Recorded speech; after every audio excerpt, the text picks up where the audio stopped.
So we got this. Now first thing we to do is we put the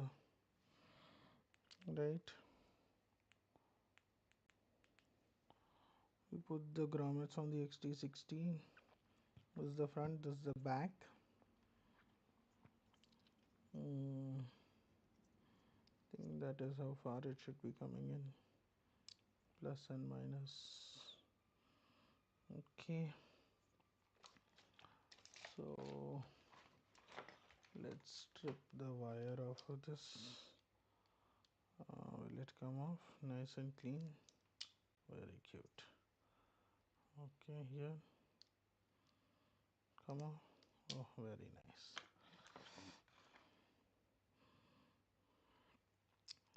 So now we have to tin this, and once we tin it, it will be all golden. That's the black and the red. So how we usually used to do it was, and this is the most crucial, right? So I guess to do just this, you don't need to follow any recommendations. I guess like that. You just do the heat shrink on top of the red and the black wire. Hopefully, yes, it does go in. So this thing will definitely. Okay, great. So we cut the. Should have taken slightly bigger heat shrink, but that is fine. That just went through. Let's look at the black one. And that should be fine as well, I'm hoping.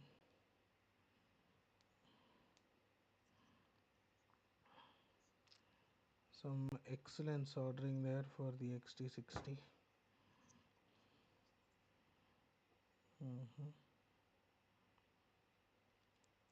So we're using a 570 microfarad cap on this.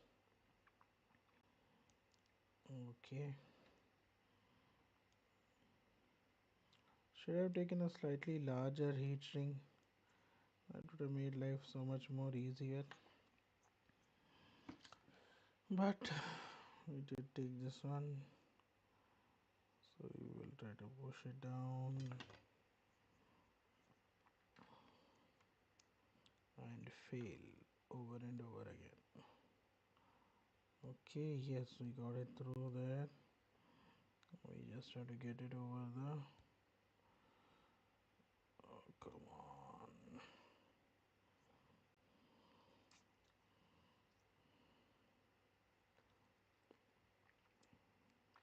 Perfect. Let the struggle. Come on, slide, slide, slide. Just slide over the solder joint. I mean, the red is already covered, so I guess it doesn't matter if we cover the black or not, the ground or not. So, but we will continue to do our thing, and it will eventually slide over it, I guess. Well, it is heat shrink, so it doesn't matter if we pull on it a little bit, stretch it, maybe. Will it go now? Yes, okay, that helped. Come on, yeah.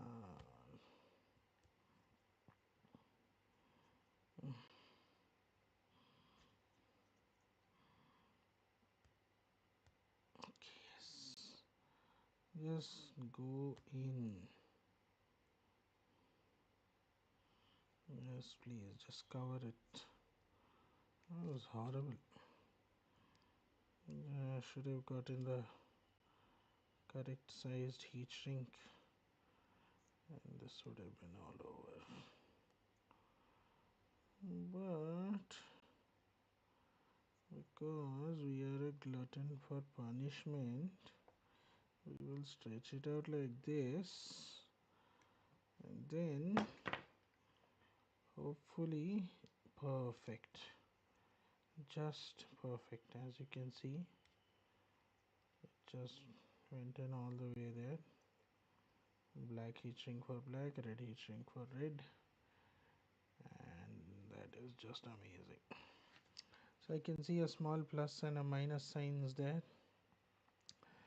So I'm wondering if we should put the cap first. So the shorter side is the negative and the longer side. So should we do it like this, or I guess we'll just do the XT60 first. So to do the XT60 you don't need the standoff, so we'll get the standoffs off, and then, but I think the standoffs, if they are there even slightly, so you will get an idea of where not to go with the like how far the wire should come out, kind of. So we'll do that over that, and we'll do the black like this. So first we'll do the red because it's the easy one.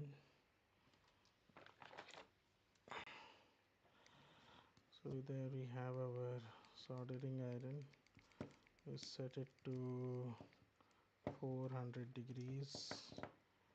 We have some TBS solder there, and at 400 degrees it smokes up like this because we were ironing TPU.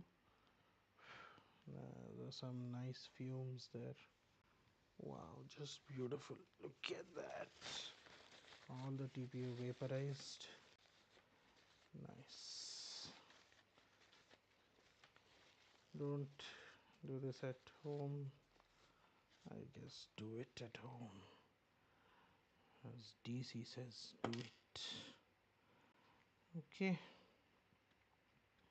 I've always wondered if it's shorted with that, but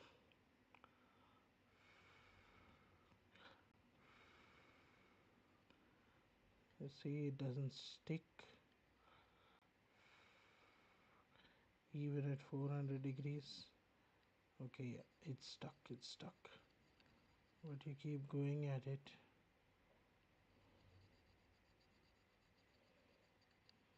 And then the solder will eventually wet the thing, the pad, right? Just poke the steel wool. That is not recommended. You're supposed to use brass wool or something, I guess. And okay, so there, this is wet, that is wet. So now we need to, so what we usually do is we plug in another a dead battery or something on the other end, so that we can put this here, and now we just have to feed solder to this.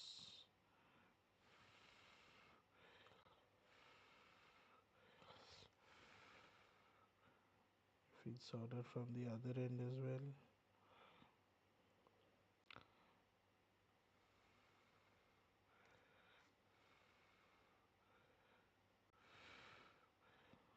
Okay, that looks tinned nicely. Now for the other one. So this thing moves a lot, which I don't really like, so I like to put some blue tack and then tack it. You can see that the heat shrink or the red wire just shrunk there. So again, okay, so we're wetting it, it's wetting it. That is actually pretty awesome. And now for a little bit from the other side as well.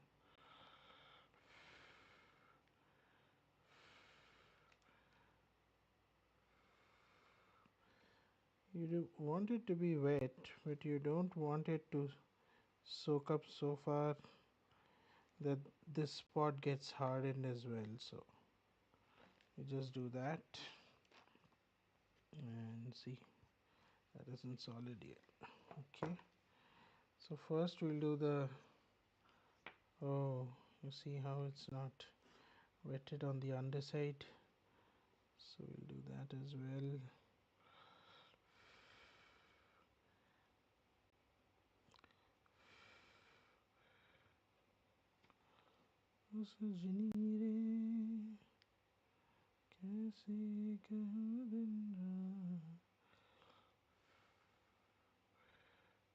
Okay, that is actually pretty cool. So the wetting is done. So now it's still bending nicely. So you can see that the heat shrink has done the shrinking of the heating. So now we'll do the, ooh, that is hot, very hot. So we'll hold it with the tweezers, just the red wire. Then we heat up the pad and the thing simultaneously. Probably, hopefully, all is well and it goes well. Okay, it's at 400. So, yep, that worked.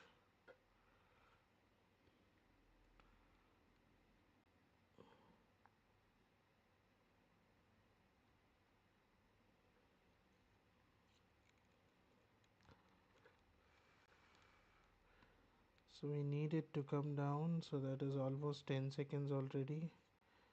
The pad is the pad as everything is melted, so you can take off a soldering iron. Just hold it there for a couple of seconds. Then I think that's long enough. That's a nice joint.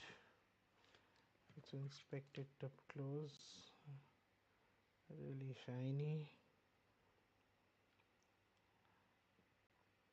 Doesn't look like a cold joint. Okay. Okay, and now for the nemesis, the ground pad. This is usually a lot difficult because I think we'll put the standoff on the other side so that we know how far the wire can be pushed. Yeah.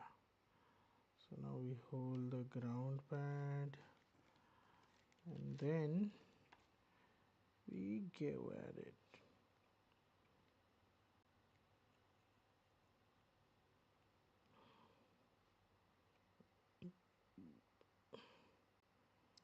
Okay, I think it is already getting soaked up into the so when you press and hold A on Rallymouse, I think it does the entire 450, and that's shiny enough, so I'll let that go. You'll see it all go like kind of dull, and you know that it's set at that moment. Did reflow. Hopefully it didn't flow in all the way. Okay, I think that is good enough. I think we can also, oh, that is hot, very hot. Let's take it out. Are we able to? Gently. Everything is so hot. Okay, I think that is a pretty good joint on the XT60 there.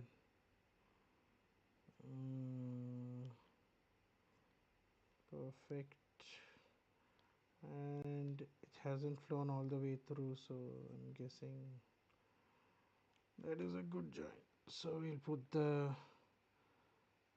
ESC back on. Now we put both standoffs on and solder the capacitor. So this was custom designed so that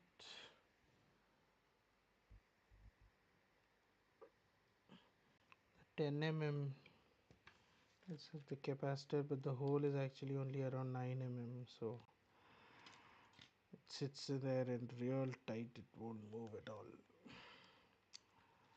So how we do this is we'll first tighten up the standoff all the way through, and instead of tacking it on lightly, I'm feeling that it should be so there whenever it, so on top of this again I believe we will have the yep, so that is a lot of fatness which I don't really like. So what I can do is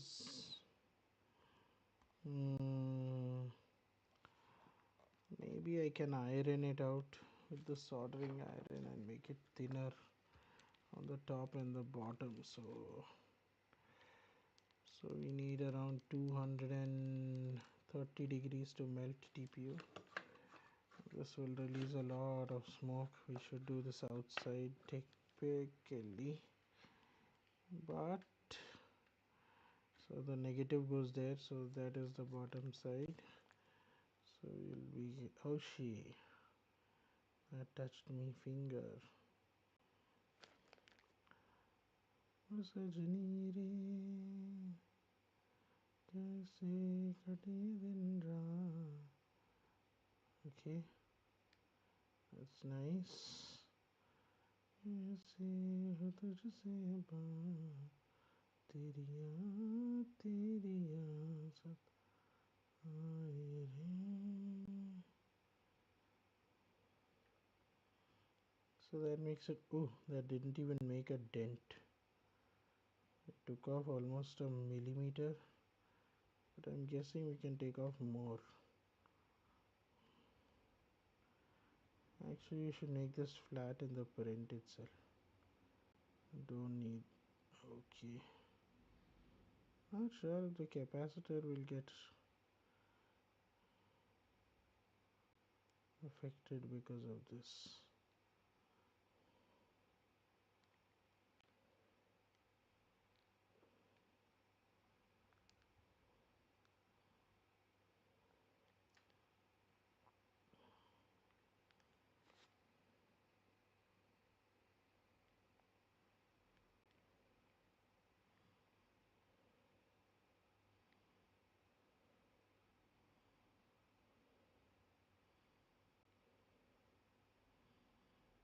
So there we have it.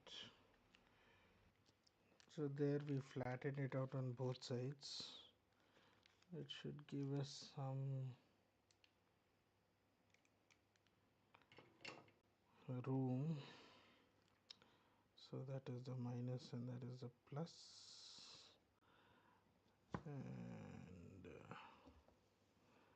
of course it expanded a little too much.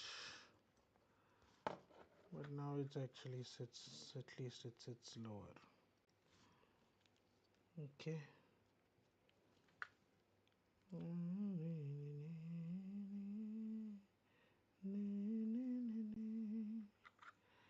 Because the other thing is, on top of this, we have the antenna, right? And so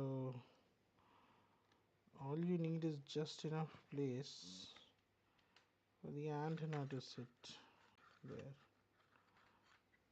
And see how that presses on the ESC. So, and that is pressing actually on the XT60. I guess it's fine.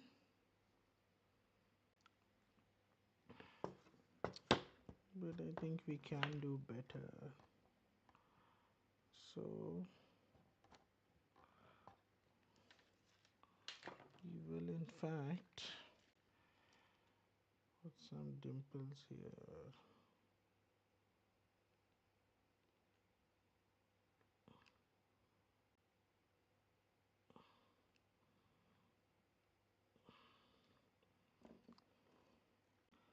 So let's see where that goes. Okay, does that go on top of the black wire? Yep, and the red wires. Okay, so more towards the center. Okay.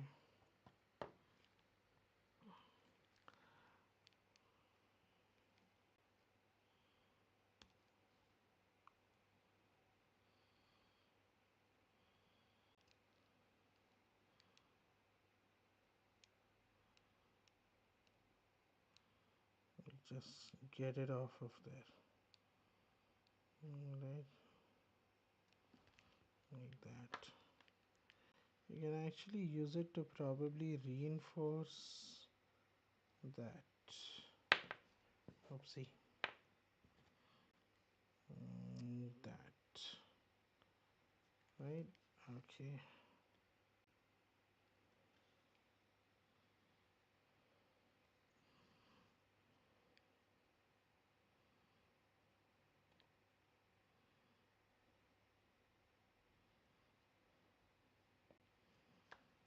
Okay.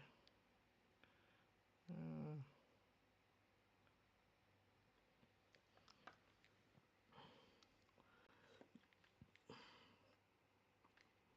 and I think it sits here. Right? So we can just push that in a little bit. The antenna mount. And just go around all the way. Iron it up.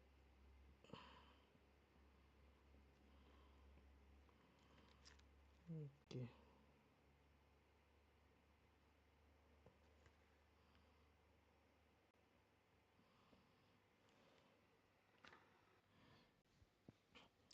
So the capacitor and the triumph will come there, and then in the front side we have our 65-degree camera mount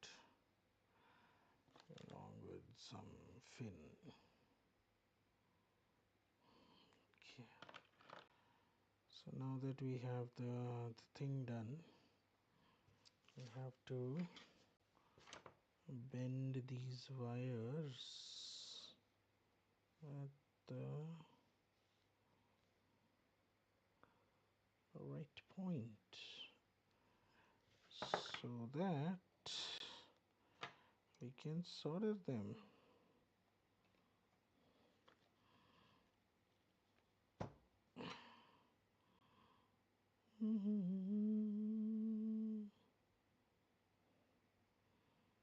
Actually, 90-degree bends are not good. It should be better, more curved kind of.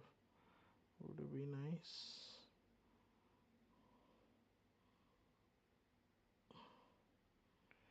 But what is done is done. Hopefully,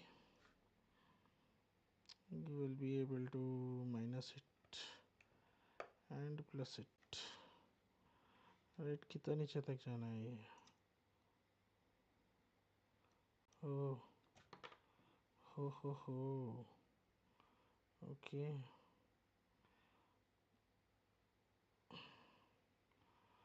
So there we go. Minus and plus.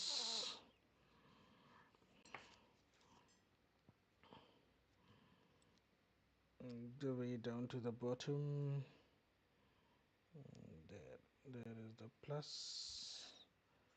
And this side is the minus. So we'll just cut it off there. think I think yeah, it should give us enough room to play with. So I'm going to cut this one off there, this one off there, maybe even a little higher.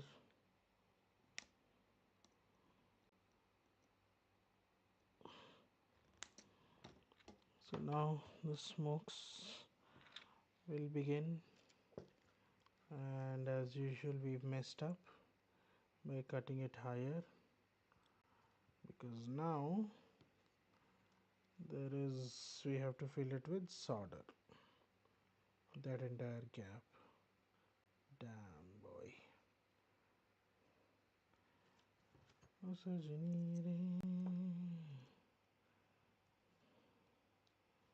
Okay, I doubt if it is even connected now. The capacitor breaks. I think I have another capacitor, but these are solid aluminum legs only, so okay, I guess we'll see what happens. Right, so to dunk a blob there, dunk a blob here, and that is your capacitor thingy. So there, so it's not really touching it, but it is not really touching it. Okay, so you take this, oopsie, and you take a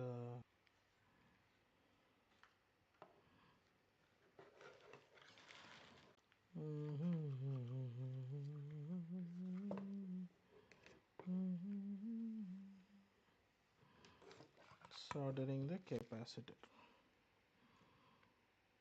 Okay, so we'll wet the tip a little bit and we'll drop a blob there.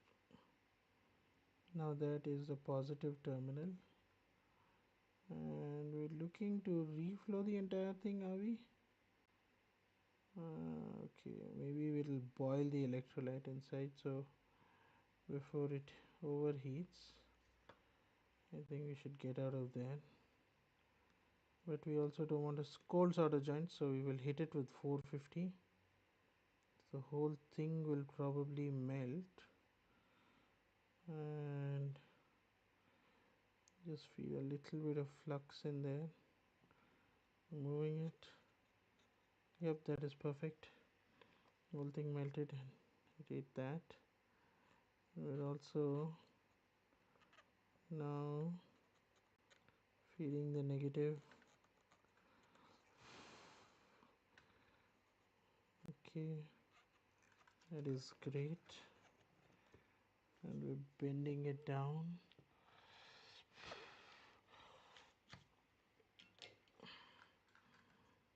So that, okay, so the TPU will automatically, possibly, so there is a screw there which shouldn't be touching our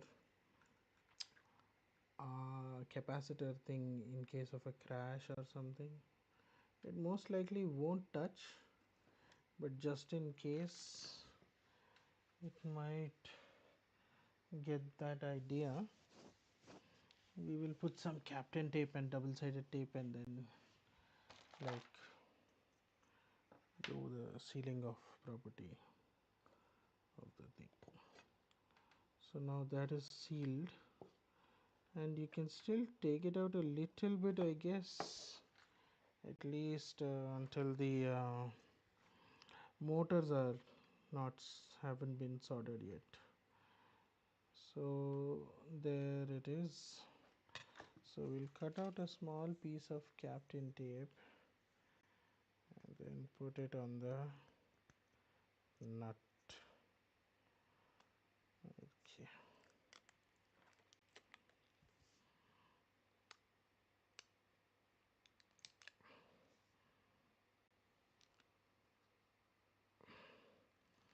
It will probably fly away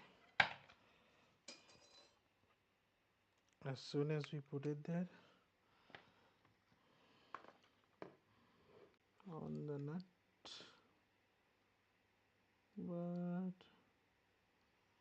I'm guessing that is the best we can do.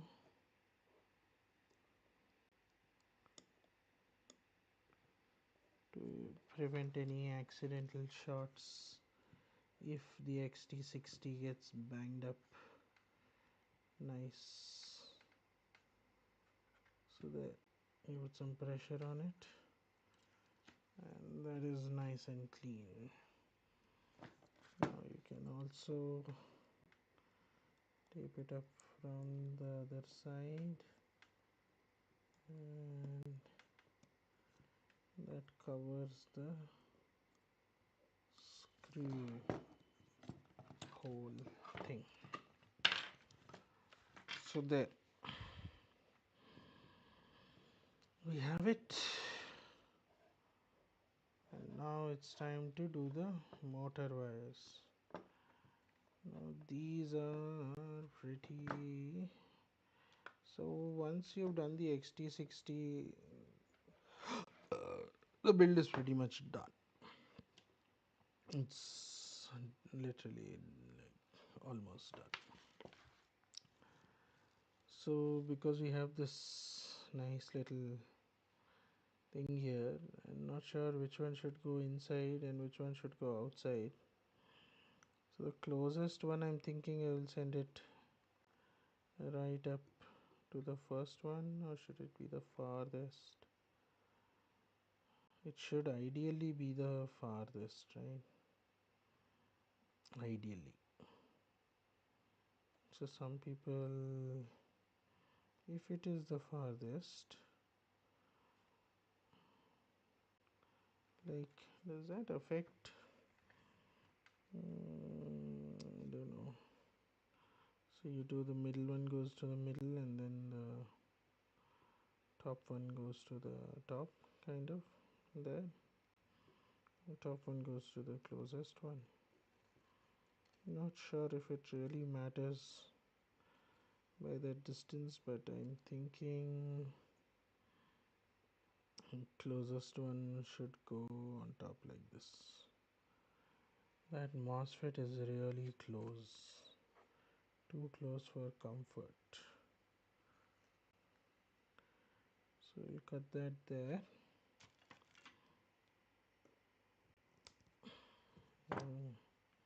Too short.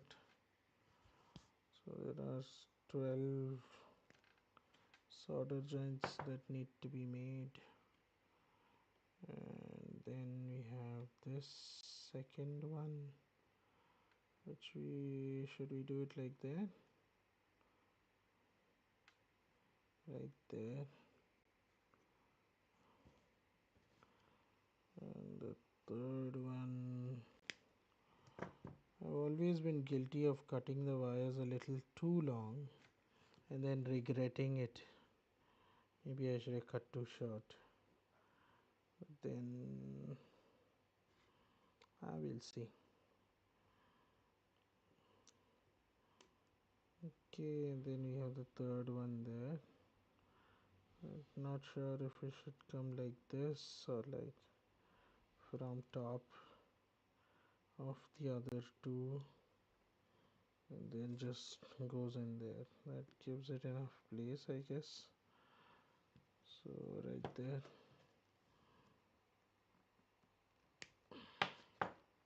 Okay, so now we will have just enough clearance to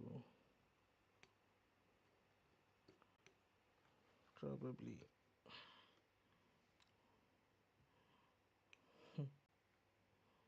okay. So let's do the first one.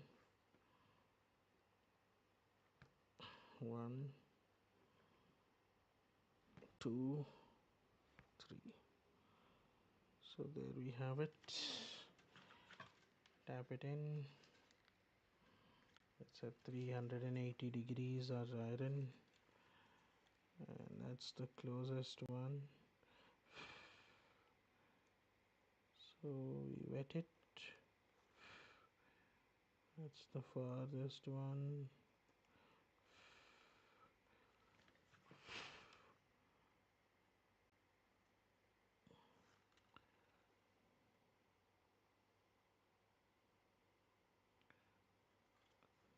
Okay, and then you have the third one right there.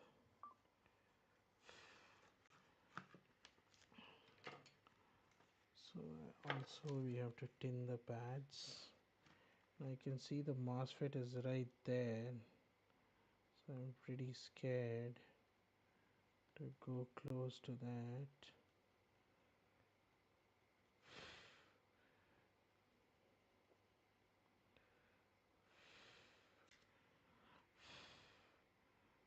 And then this is the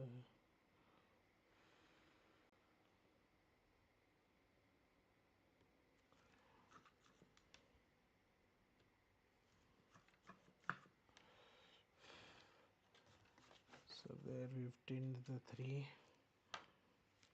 It's a matter of doing them in order or something like that.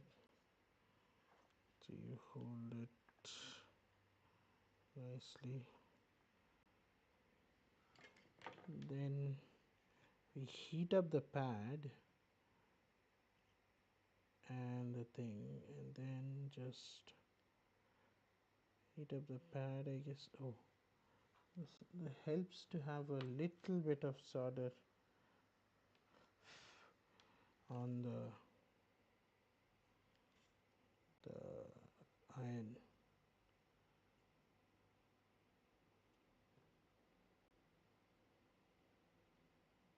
See, ha, it got stuck. I wasn't able to hold it. Okay, fine.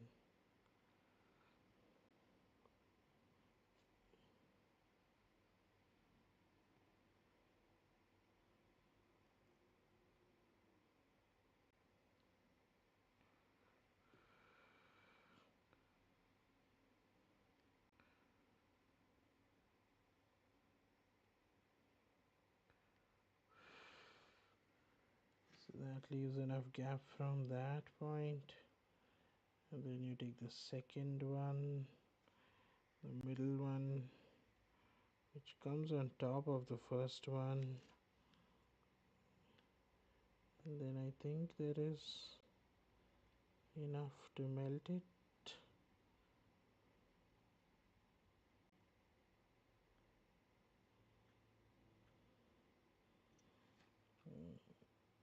Then this last one. Yeah. See, this is what I was afraid of. Damn thing's always the shortest. You cut it too short, didn't you? You thought you cut it right, but you did. Ah, actually it's not, it's correct.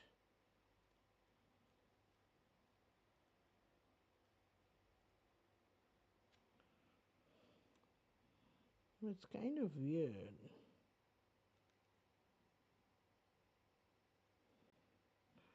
I'm guessing it shouldn't be raised too high. Otherwise, not sure if it will have issues with fighting with the other two wires. The FC is actually pretty small. I don't think it should interfere. But you never know, so let's take a look at the FC. I think it's a brand new FC, which is basically not here, so crap. Okay, yeah, there's one more here. Okay. Oh yeah, there it is. So that's the Foxier FC MPU 6000 boot button on top. Let's just lay it down there. So I don't think those wires will cause any issues with the FC being on top. So we'll put the FC back in there. So now that that is done, I believe the joints are fine. I guess they should be fine. So again we have the shortest one.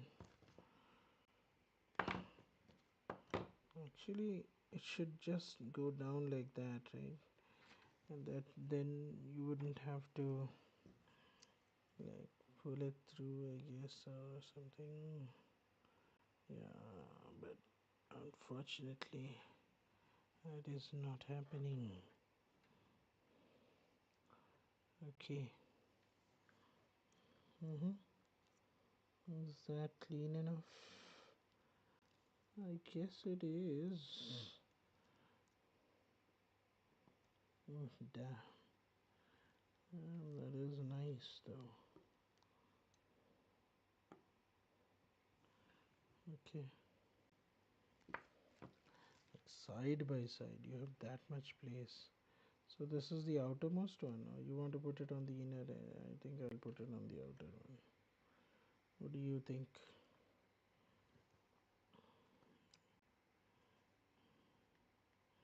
I'll put it on the outside edge.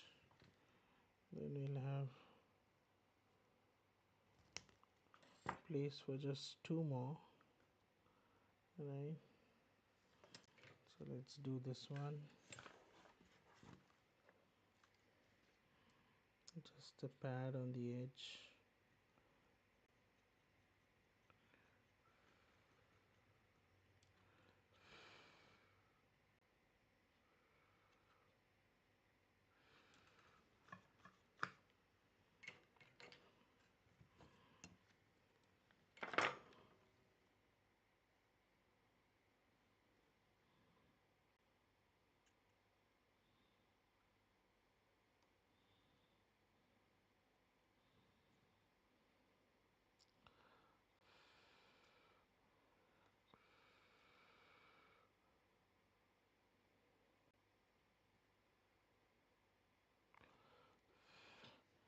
So there goes that one. But you can see it's a little too tall, right? But I'm guessing that it should be fine. Even though it's a little bit too long. So there you have the second one, which should come ideally till just that. And then we'll have the third one. The third one needs to be a little bit long, I guess, because it does need to clear the other two, kind of. So M2.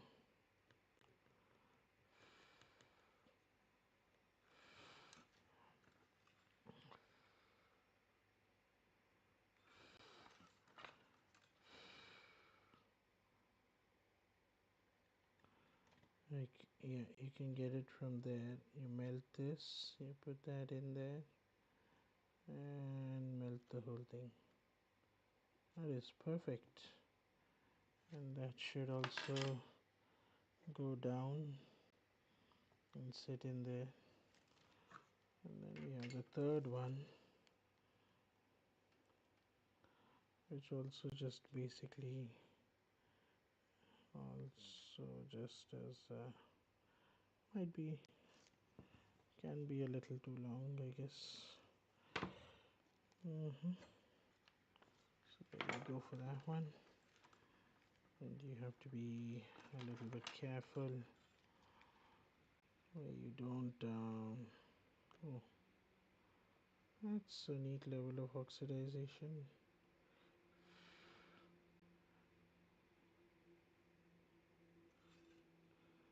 I don't think it's touching that pad.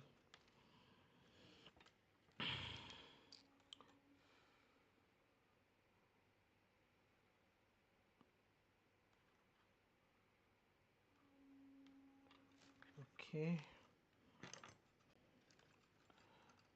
so then you hold that with the tweezers and you go there. How do you want to do this?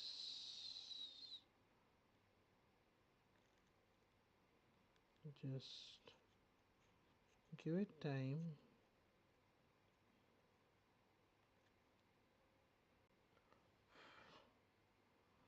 and it should ideally just be perfectly sit in there.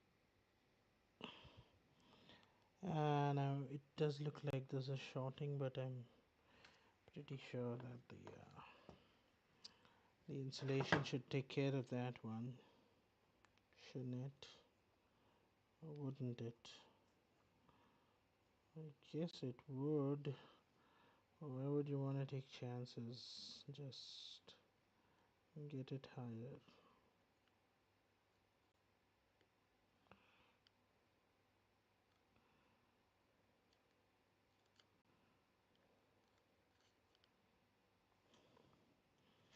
Yep. So there's that clearance, and yep, it's definitely not touching anything.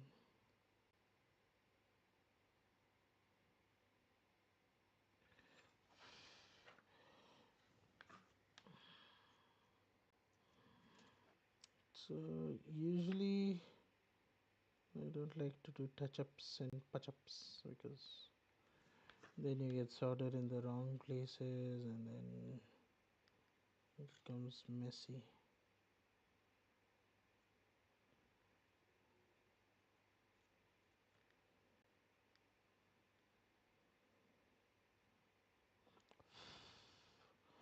Okay, that is very shiny. I like it like that.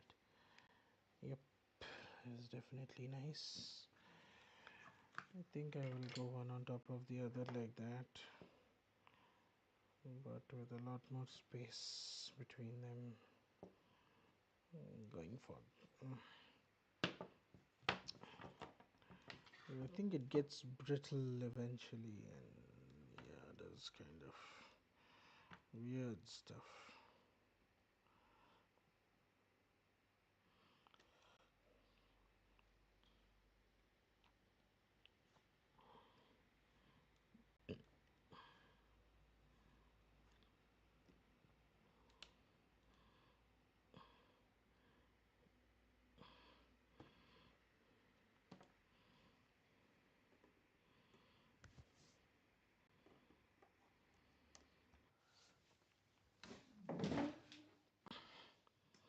Okay, so now that we sorted on all the motors, we should just plug in once again and check.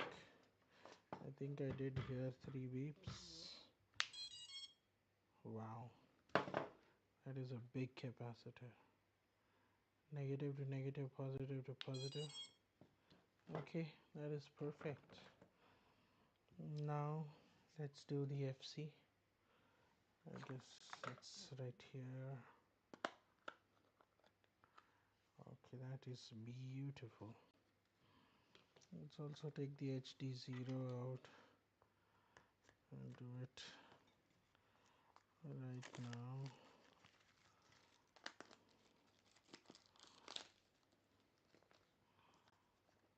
So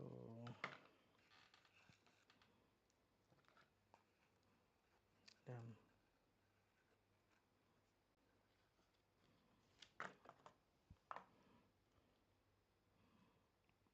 So the first thing you do is it says HD0 Halo FC 4 to 12 volts.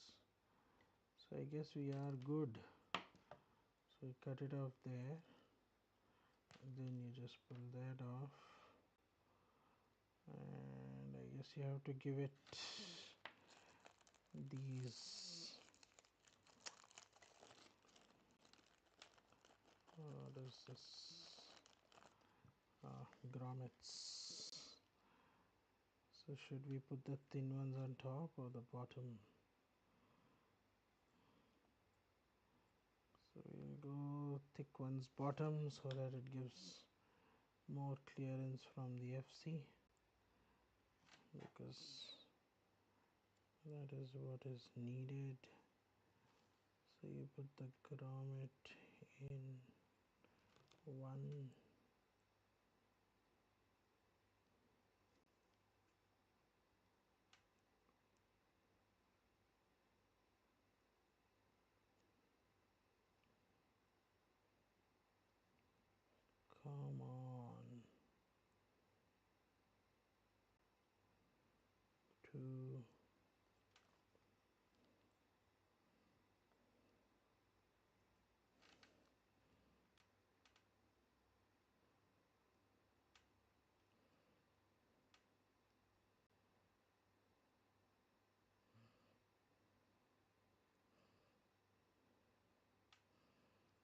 3,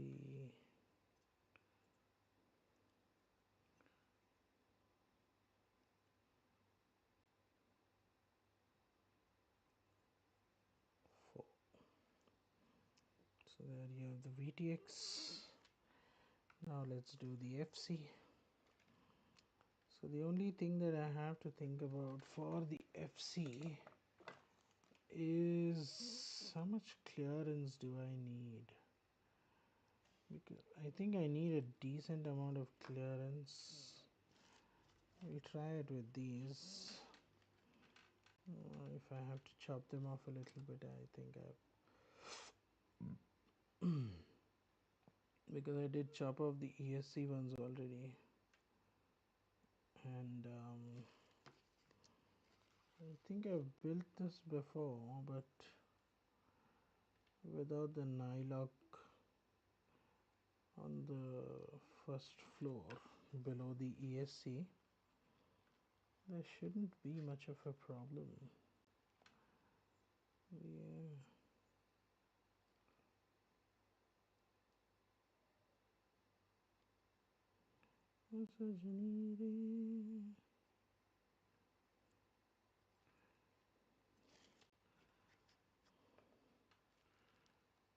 Okay.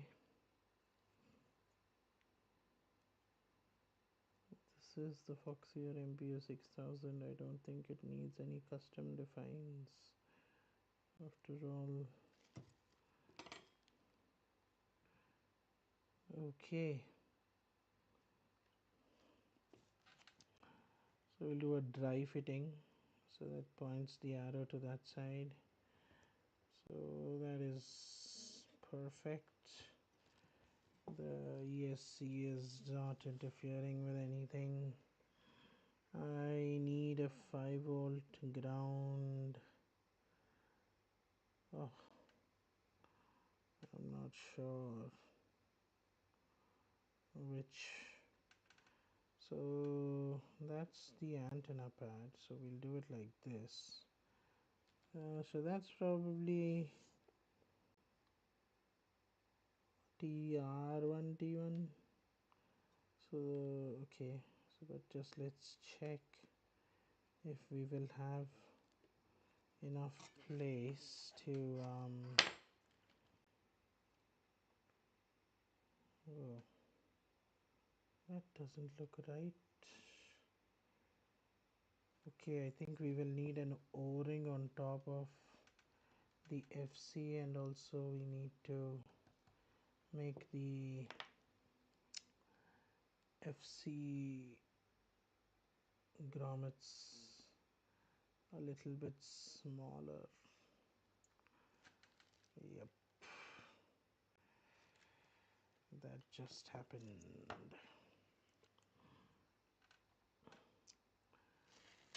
So we take the this thing and we cut off the FC grommets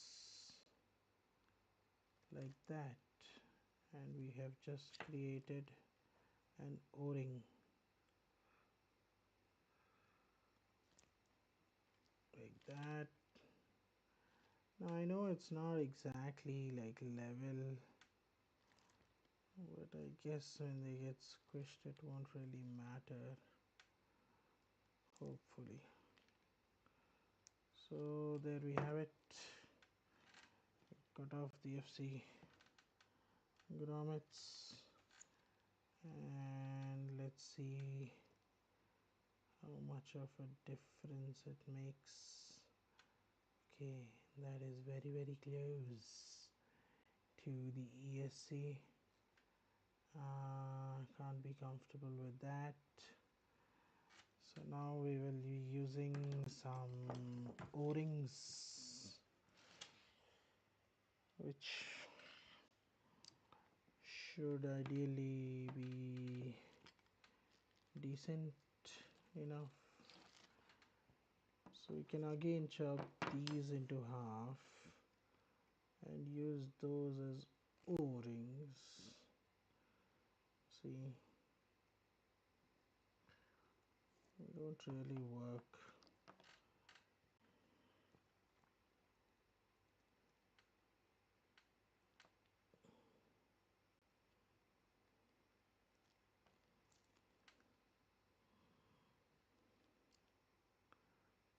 There you go.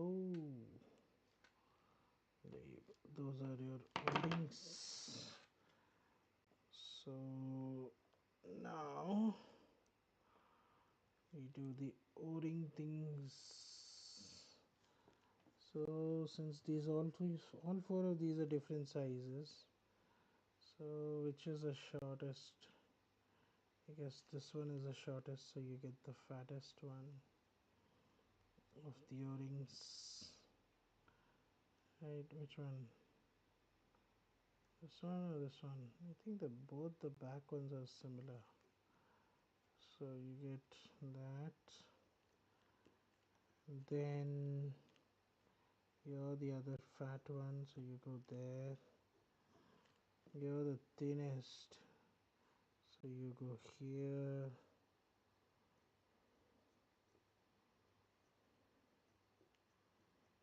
Come on, get in there. And then we have one more here. So that is how you make O-rings out of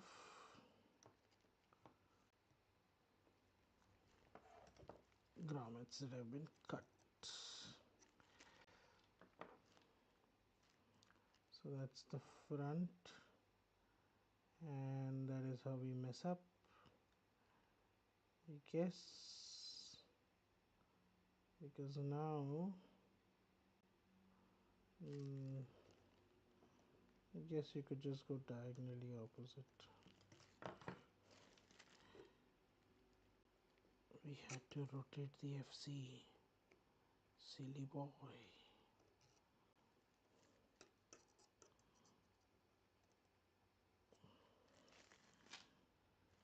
उसे जनीवे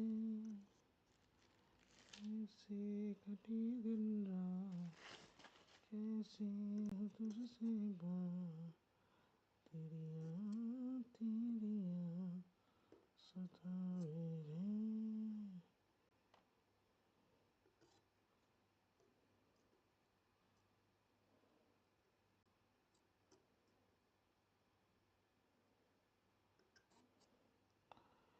Okay, so there we have it. Let's look at the gap. Okay, that is definitely a lot more comfortable than earlier. Like I'm pretty sure nothing's touching anything. Nothing will touch anything, hopefully. Right, right, right.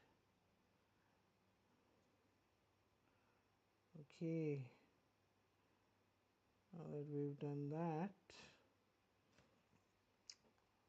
I can't really see what the gyro says. It does say MPU 6000, that is beautiful. And now we have the FC ESC thingamajiggy. So that is how we usually build it, with the MIPI on this side and the antenna on that side, because they're usually a little bit longer than I'm comfortable with. So you can put nylock nuts on the top and then secure it, but I'm guessing that's as far as it goes.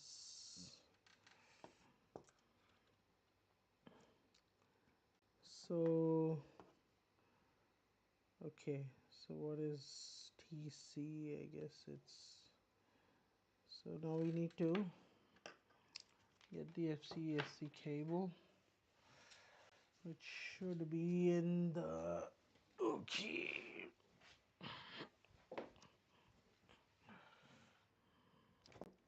so now let's connect it, FC and ESC with the cable. Ground VCC M1 M2 M3 M4, yes, both correct. Okay, that is perfect. Oh, it was supposed to be built, nothing's touching anything, is it? No, it isn't. Okay, motors are spinning actually very nicely. That is In fact, pretty surprising.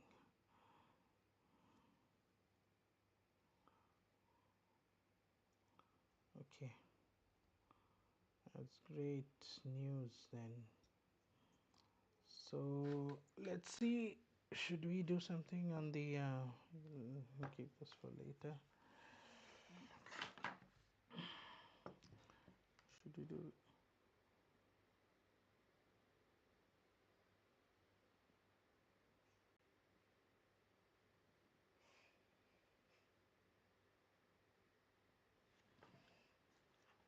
Ashala Mama. Oh no, Myra's here.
Mm,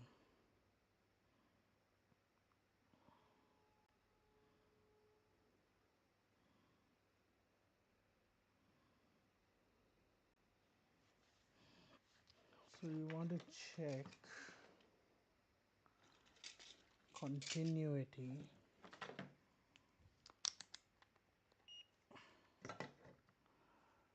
on the 5-volt pads.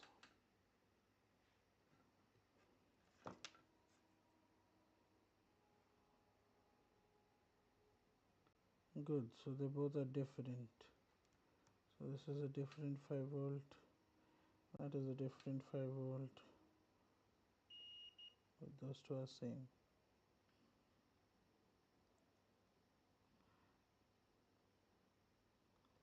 T1 R1 5-volt ground. So that should do it. And then I'm guessing you could use, I don't know, oh there's T5 R5. We could use those two for the, I'm guessing the other one, right? Since it says, does it say VTX there?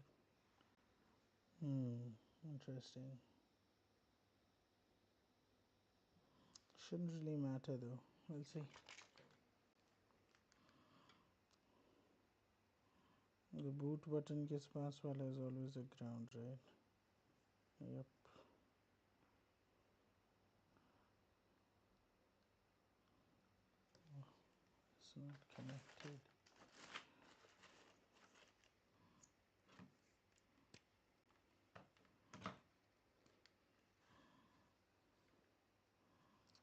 Let's thin the pads a little bit.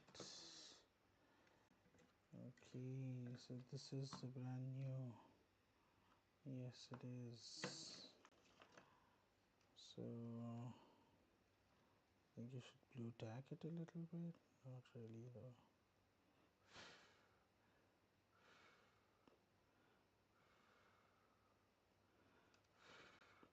So the outermost pad is usually the RX, and this outermost one is ground. So there we have ground. Look at that. I don't know what to make of it.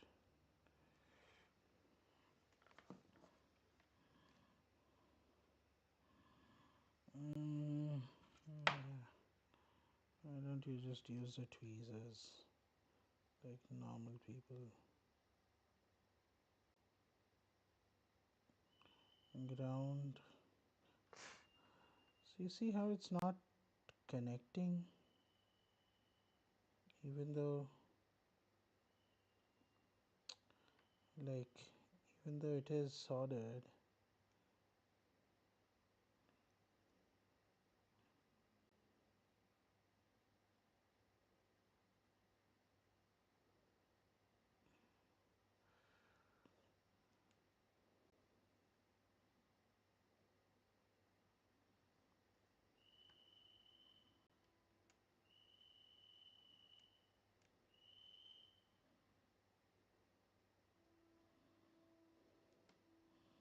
That is so weird. That is why you have to tin your own wires with your own solder every time.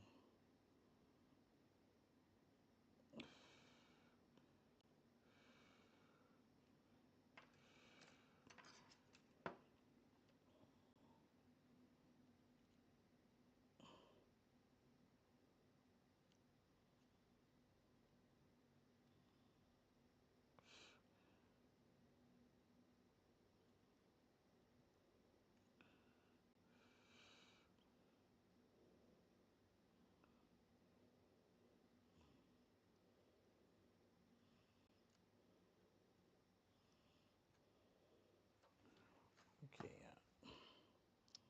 yeah. That one probably stayed out for too long. Ah, oh, great.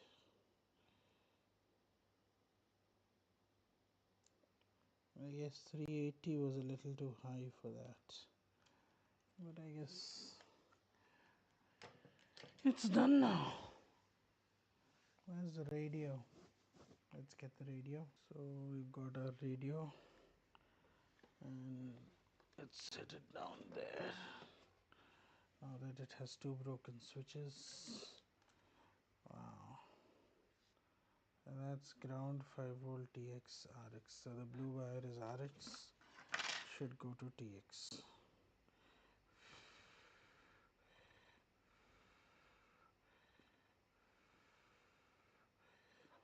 Okay. I think usually we do it with 360. I think I'm comfortable at 360. So there you have TX, RX, ground. It's always amazing at giving a little bit of pain, right? So there you have it. 5V ground RX TX. So that's the 5V. Oh, are we doing the receiver? I think that's the pad for the. Yeah, it does say RC, so I guess we will have to check if the USB turns on the VTX. Kind of, yeah.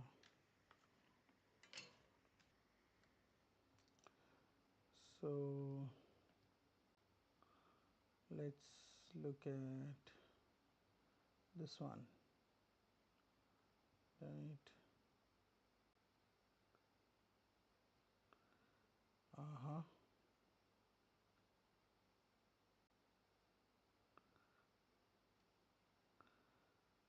So what do we have here?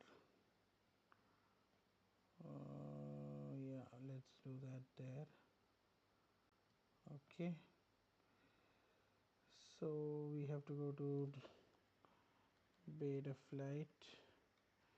We can also check which one of these actually turns on with USB. So that's the 5-volt one, and this is the other one. So I have 5-volt and ground. Gives anything? Nothing. What about this 5-volt? So you stick it in the ground right here, and you stick it to the, yep. So that one should go to the correct. Okay. Okay, that is cool. So now that we know that is the receiver 5-volt, right? So while we are at this, why don't we update the connect, close. Why don't we take a default of this? Save to file. No, I'm sorry. diff space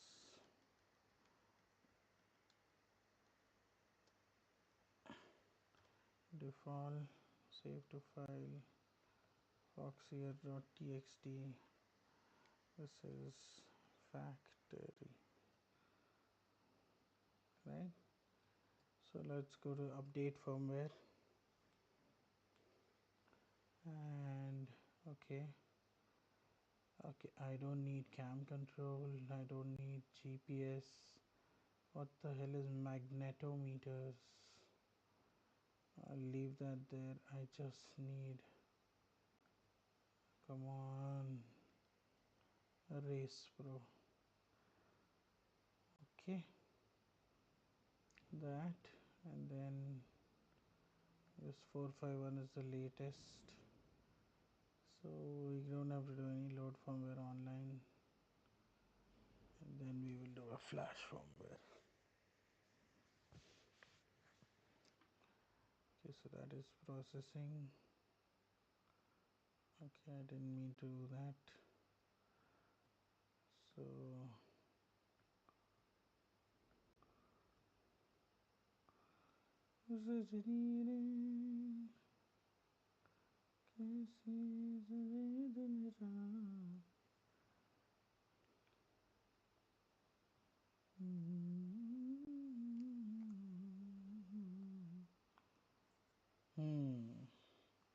okay, so that build is success.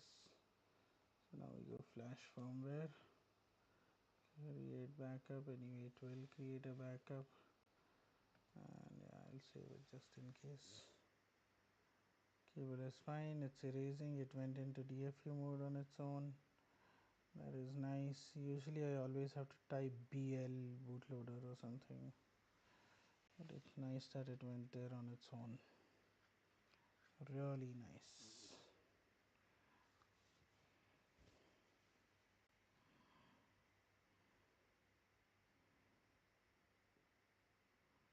So it's flashing. So we're using T1R1 for receiver, and I believe it's T5R5 for the VTX.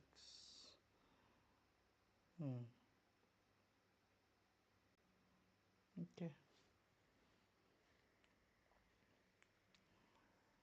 So while we're here, why don't we connect it, close, calibrate, accelerometer.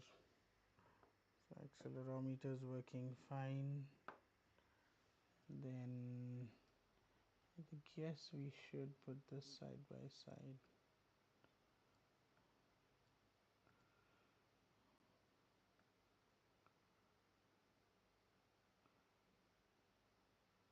Okay, that is too tiny. but it is so cute. Right? Okay. Okay. So, okay. How about that? No. How about that? Yeah. Okay. So there we have it.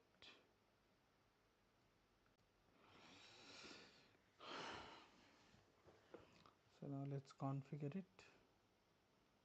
Mm, so ports, we will be using UART1 for serial RX, save and reboot. I think I'm on ELRS 500 Hertz.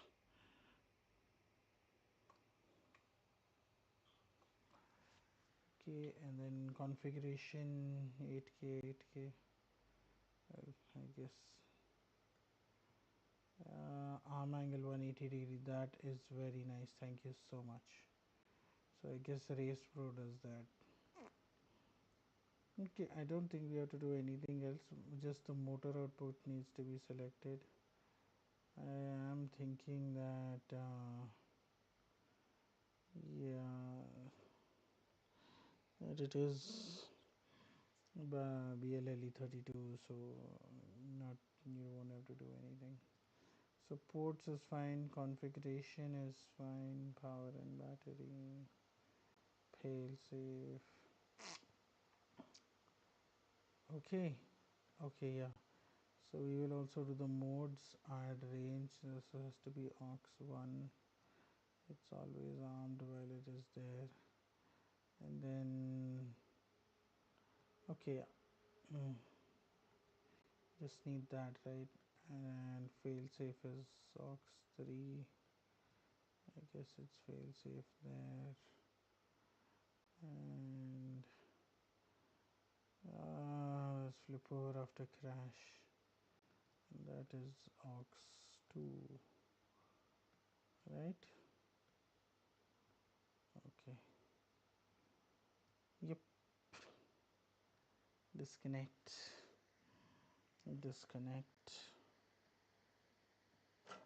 Okay. So that is the receiver. So we're going to do the receiver there as I guess I couldn't find the antenna, so it's back to using this one, I guess. And if you would like to, you can put some Captain tape under it, I guess, and then heat shrink that.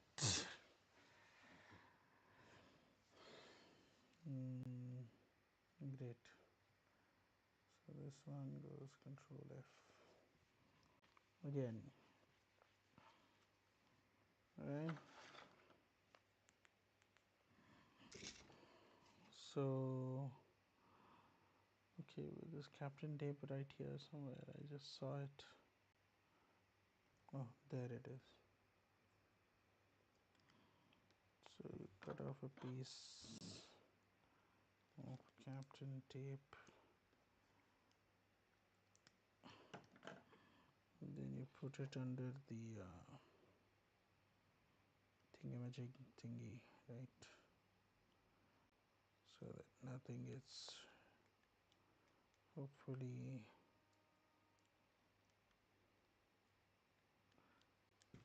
shorted, because the antenna will press on it, right? Well, I really don't know how this works, so here's to hoping that it does work the way it is supposed to. Oh, great. Guess it doesn't like Captain tape stopping the thing from shorting something else out. Okay, never mind. So the USB will power the receiver over here. So that's what we've established.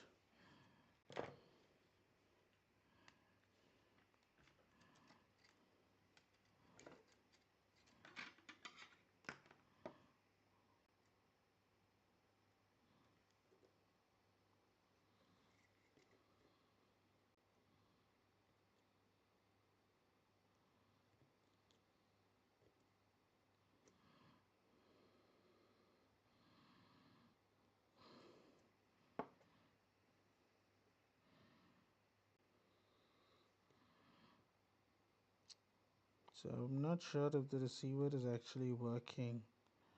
So variable ground TX, and the last one is usually RX, isn't it? Yes, so this should go to RX.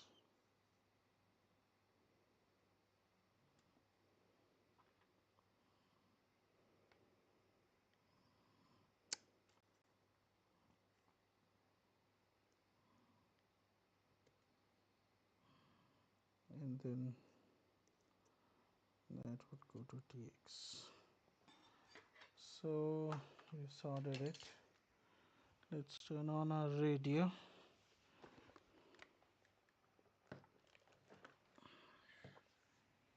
Unfortunately,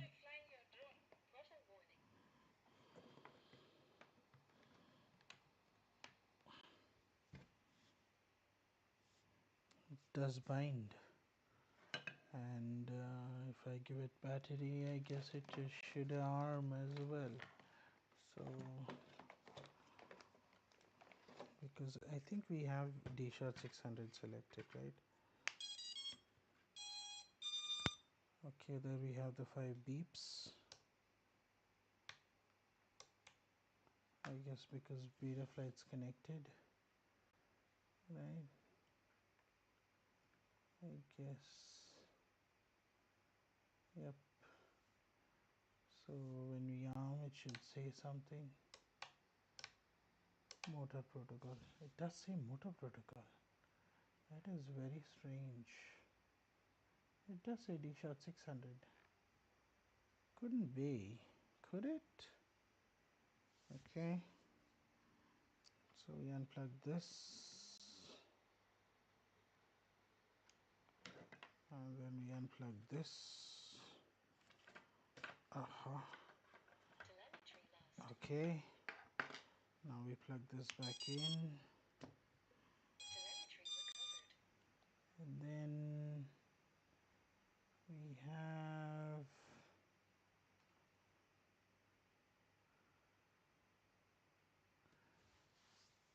arming. Okay. That is in. That is in. That is in. That is in. Okay. So let's connect it up again and do the motors outwards. I understand the risks. And stop motors. Motor direction. I understand the risk. Wizard. Start spin motors.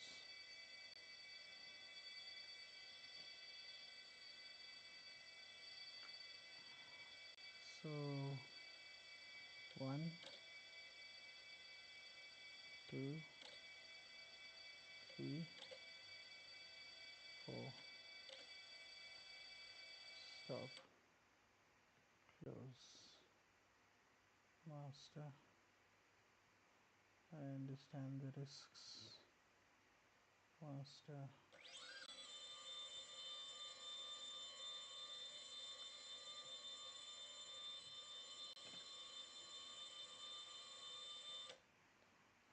Okay, so all the motors are feeling fine. So I guess, do you wanna spin individually each of these and see? So that is 1,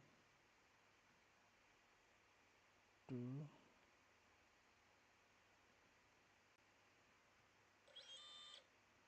3, 4. So everything's good. Well, I guess it is until you connect the VTX.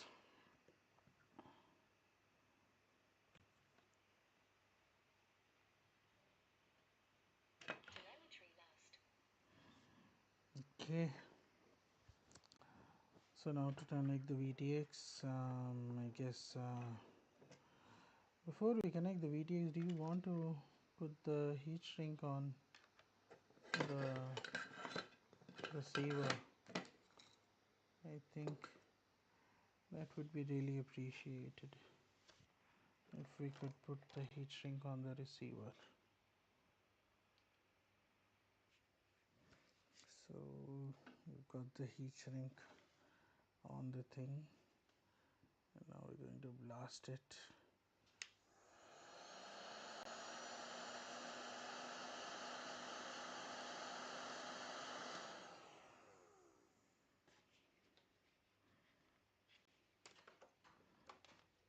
With the heat.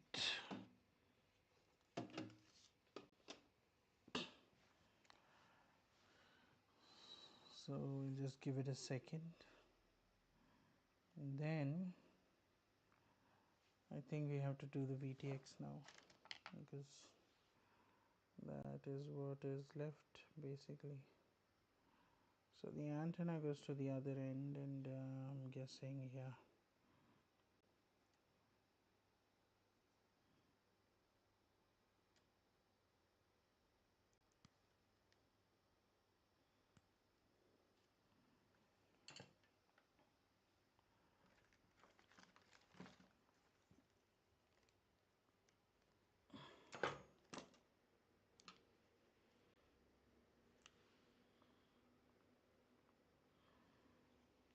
Okay, so you just need to tin the 4 wires here.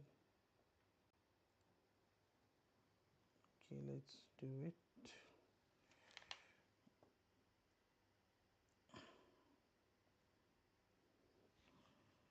They usually provide a plug, but I don't need it.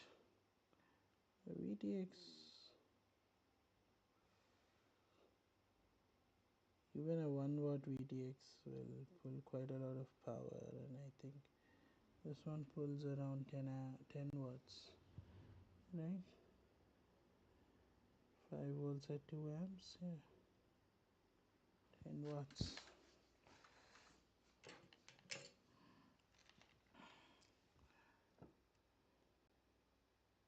Or maybe even more. So that's how it goes in there. And how do you want to do this? Like, there's the 5 volt, the ground. So will it actually? Ah, that is actually pretty cool. Right, so you want to go from around the outside? I guess not really. Doesn't matter, kind of.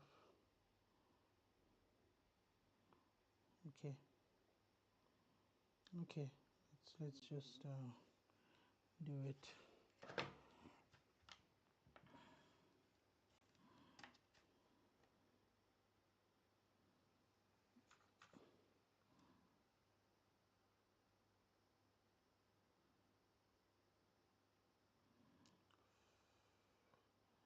I mean, you could use that ground. That's the TX, and that's the RX, right? Yep.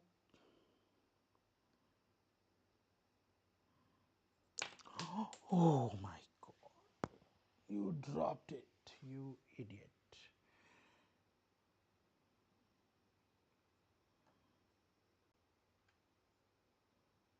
Hopefully it survived that. We'll know soon enough.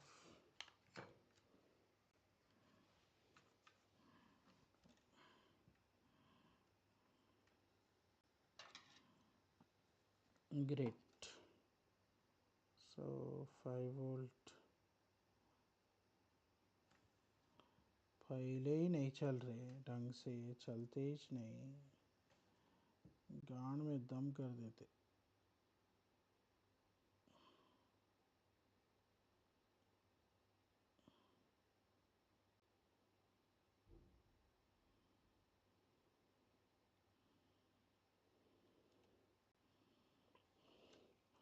Oh, you thought you were going inside then to tap it.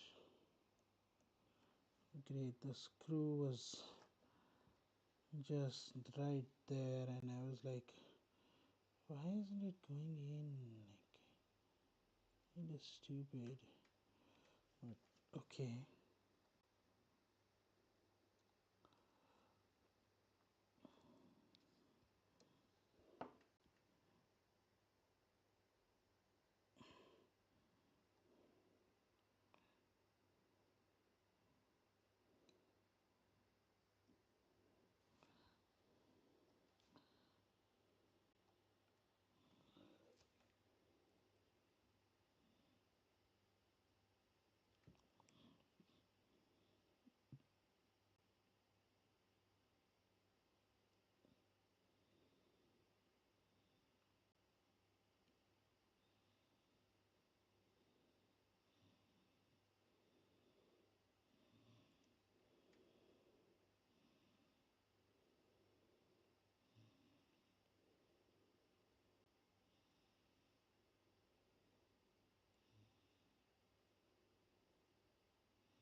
Ah, great.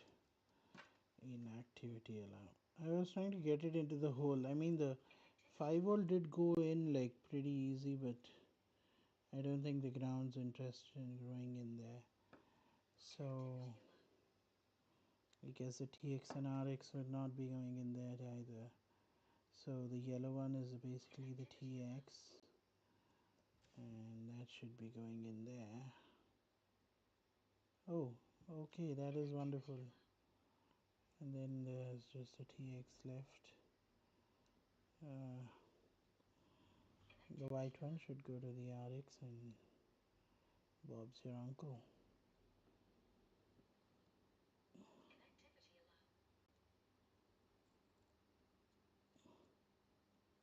That is actually pretty interesting. It went in pretty smoothly, I'd say. So there you have it. VTX and the stuff. Yeah, need the antenna done properly. I'm guessing it shouldn't be that big of a problem, but just in case. Is the IMU? There it is. So we'll just go around it, I guess.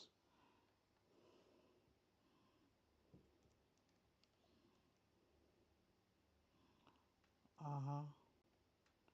Is that how you want to do it? Yes, because you can't do a 90-degree turn, you have to do a full 180, I guess.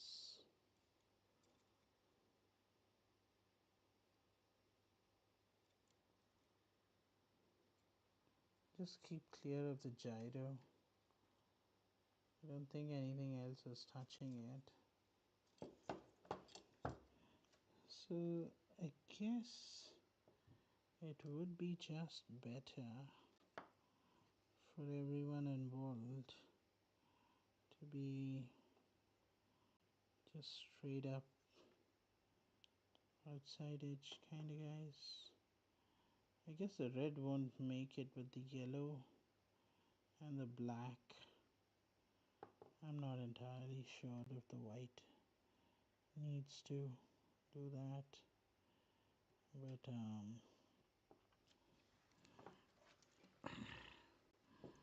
just to keep everything consistent, I guess you could just do that. Yep. Now, yeah, that works. Okay. I mean, technically there is no problem with this, doing it this way or that way.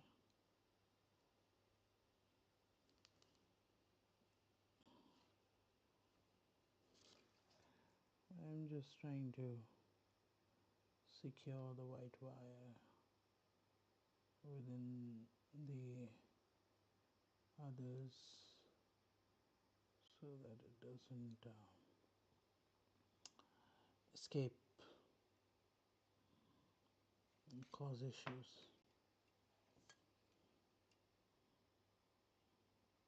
Right, issues. Yeah. So that is cool, and we're done with that. So now we need to seat the antenna in the UFL, which is one of the more harder things to do. Oops, that did not sit right.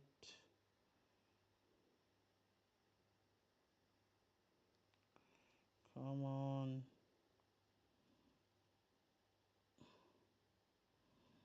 You know, if you damage the UFL, you're done for, right? Yep. Please. I'm not trying to use any pressure. Did you fuck it up already? Why? Okay, yeah, there it goes. Okay, great. So there are lots of tiny resistors and tiny stuff there. So I'd prefer if there was some Captain tape protecting it, like so. So we'll do the Captain tape because we like to run the yeah, that.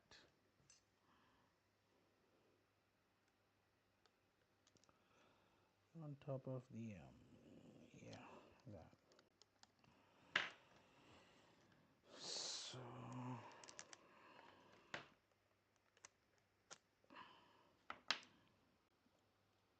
is that going to like heat it up, overheat it up or something? I'm not entirely sure. It shouldn't do anything, but you never know.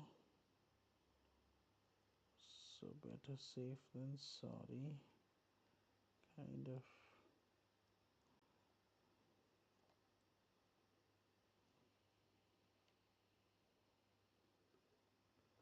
Okay, there we have that. Now we have to secure it with these tiny minuscule little screws that will keep falling off.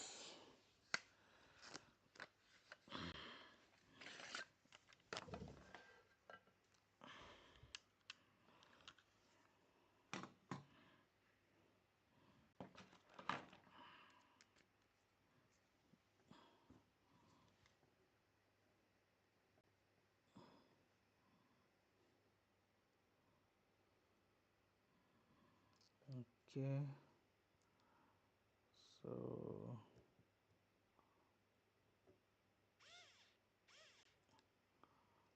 that screws in.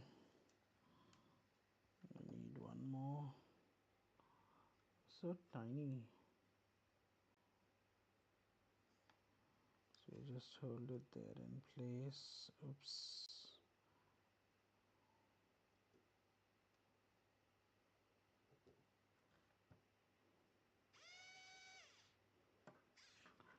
Right, so there is still some movement, but I don't want to do it because it should just be a snug and not really digging into the UFL.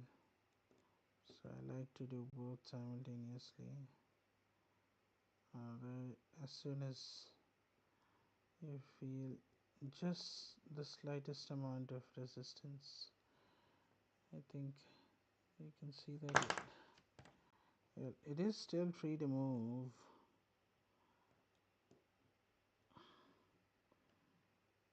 Yeah, okay.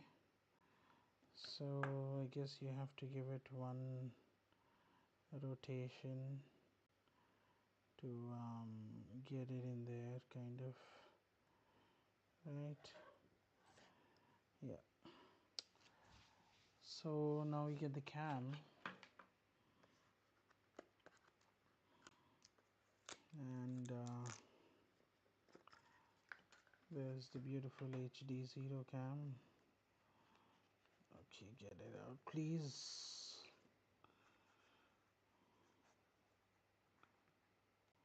Yep. And you need the. I guess we're doing the 65 mount, aren't we? What? Why? Whoa, why is there only one screw like that? There should be one more. So we need the real tinies. Would have preferred to have one from HD0.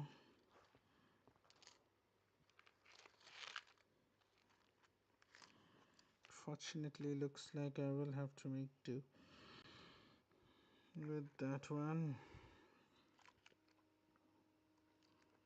I don't see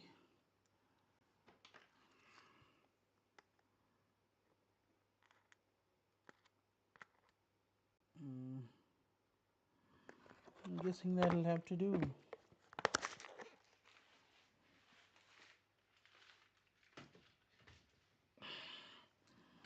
Maybe I used up the screws for some other camera mount somewhere. So is that the 65 or is that the 65? I think this is the 65.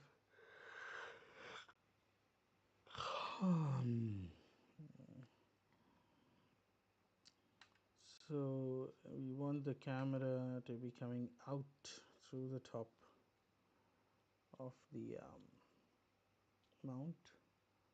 Yep, just like that. And right about there is fine, I guess.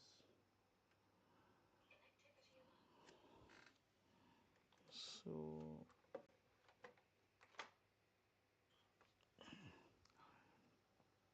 we have the antenna and we will have the MIPI. So I guess all that remains is to put the two standoffs. Nope, not needed.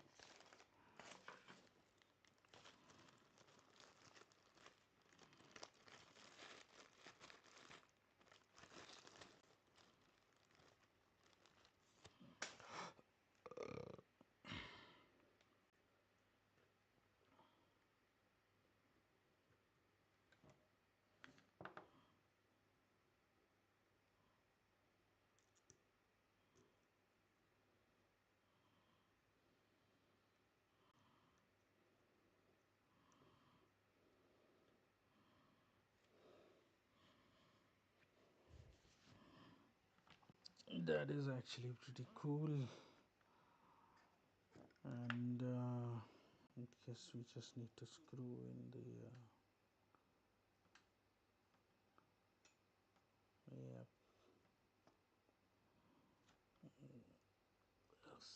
screws for the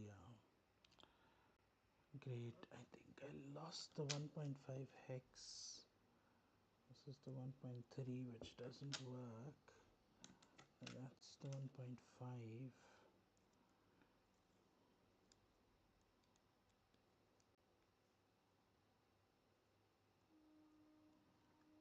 Okay.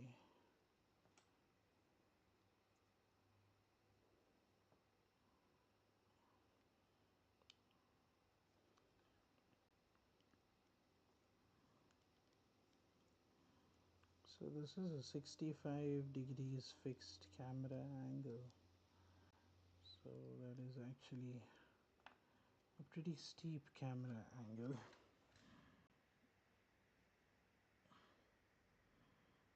Unfortunately, I'll have to go up and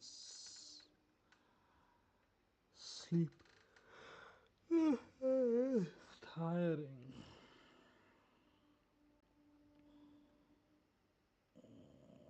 So there you have it. Once this MIPI is heated, hopefully properly.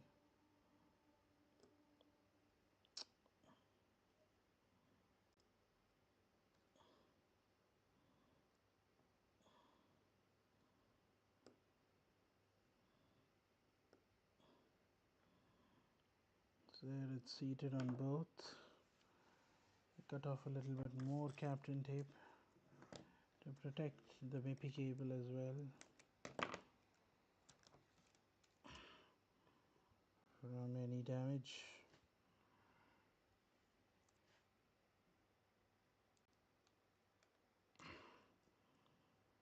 Not sure if that is going to heat it up because I guess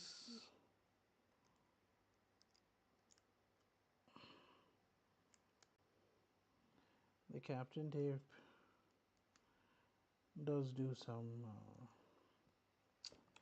prevent heat escaping from something. I guess I'm not entirely sure though what it does purely. But nevertheless, there we have it.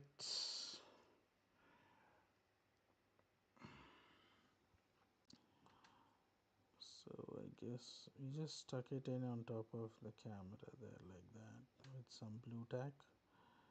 Oh, that slides so nicely, perfectly on top of those. Okay, so just take a little bit of blue tack and then tack the wire in there. You could also TPU it in there. Right, either is fine. I just like to put some blue tack and then stuff the wire in there.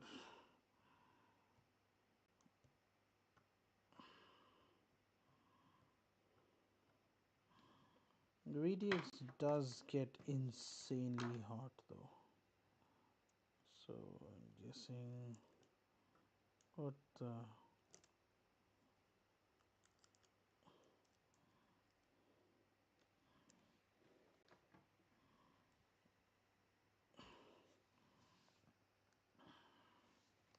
so there's that.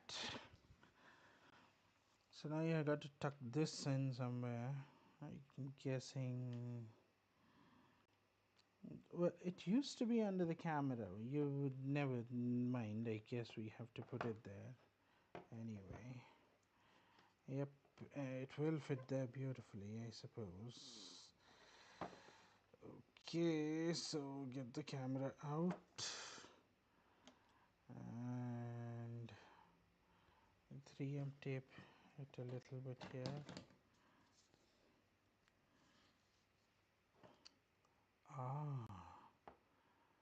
I guess you could do what we did earlier on the other cord, tape it in like that and have it come out of the bottom and the front, right?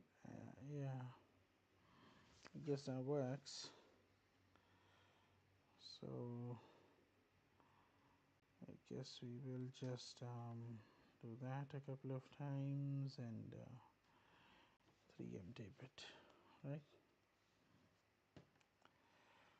Very high bond tape. Not really.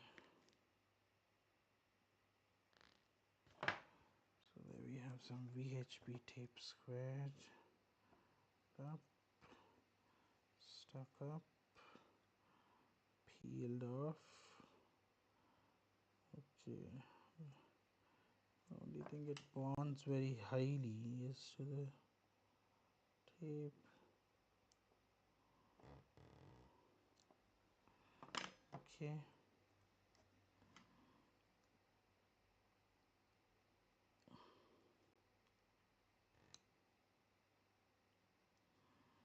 Yeah, never mind. It's just fucking with me now.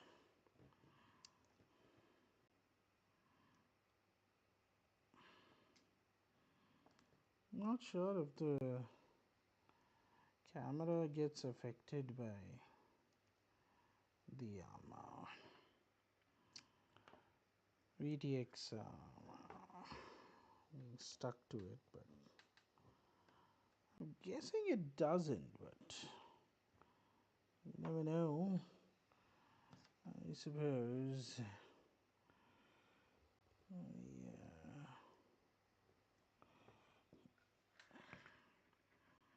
Something the matter touching the FC.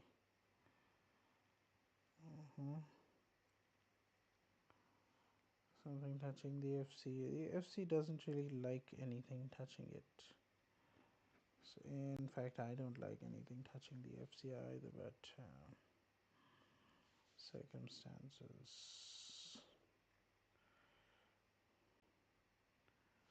Okay, yeah, that is the ESC plug being pinned down by the receiver wires are just too fat.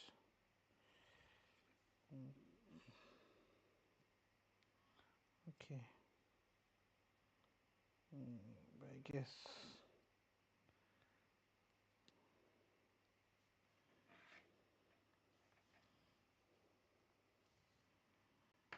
I guess that much is fine. I'm pretty sure it wouldn't matter for the FC much, right? But it shouldn't. Should we get this off here?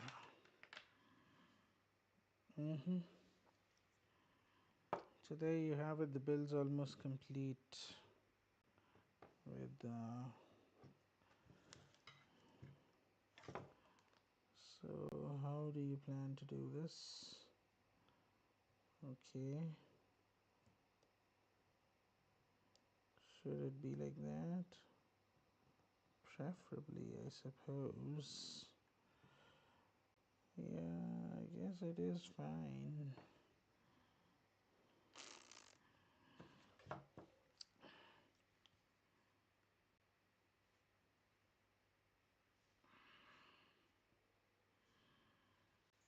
Okay, then it doesn't touch the okay, cool. Yep. Okay.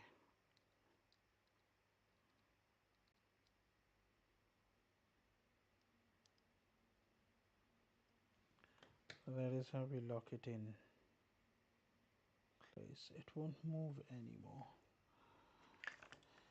So I guess that is locked. We've tightened up the hold down on the yep, and that's where this thing goes, and hopefully it should be fine.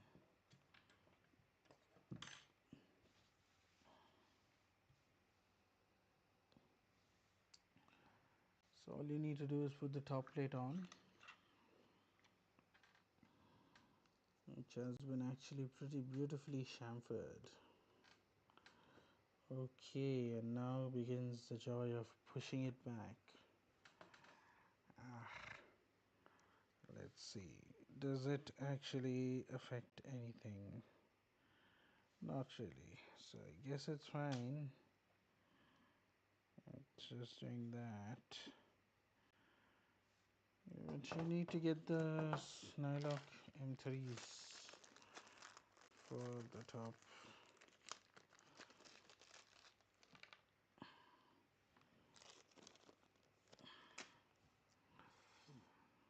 So now is the time to finally use NJ's driver. And then so we tighten it. It didn't even catch, did it? It didn't.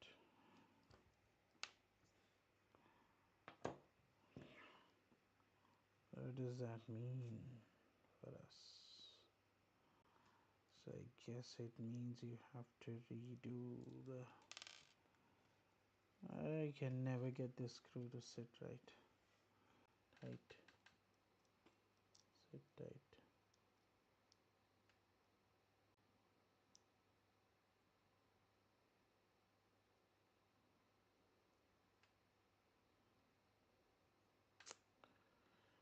Oh, I hate this.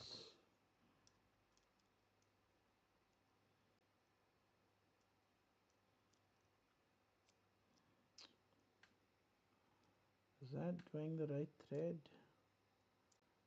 I guess ideally it should.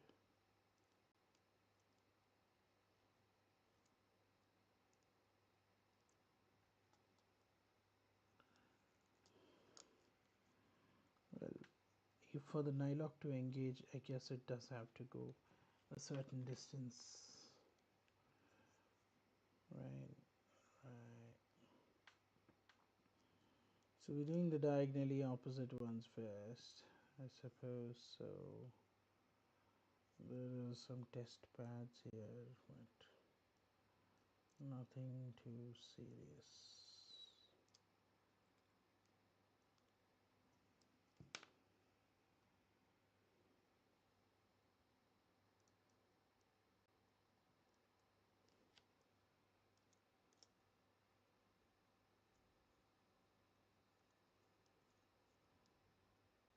Come on, just get in there. I hate the nylon nuts. It's me getting it too close to the... It's squashing the... Should we just put the normal... Yeah, steel nuts for top.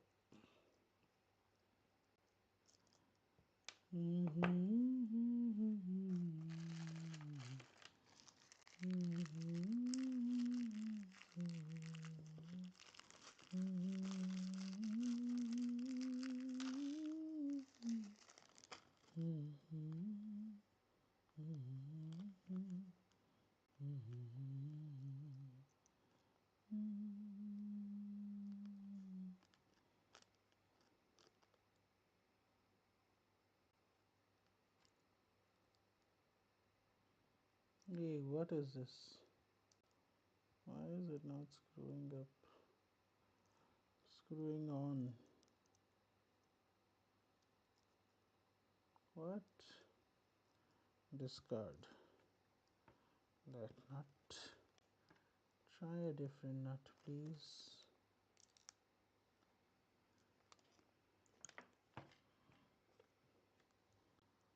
Oh, me and my fat fingers. It's really very difficult.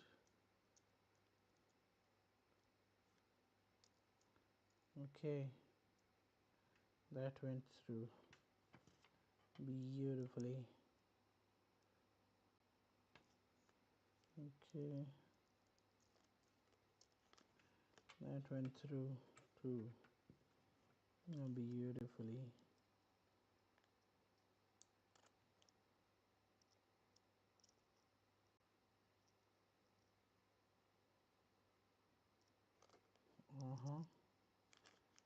That is going to go through beautifully. Is that going to get shorted in a crash? Do you think it will get shorted in a crash?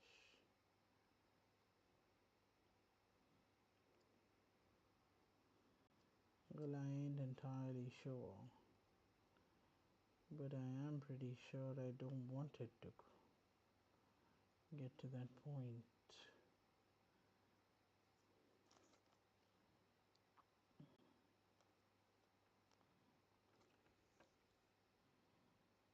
I think the gap this side is pretty fine, but this side is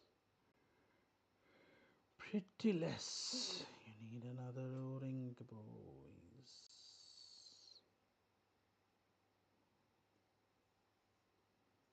Yes, that is too narrow for my preference. Too close. Too close. Too close. Sun Sati Sun.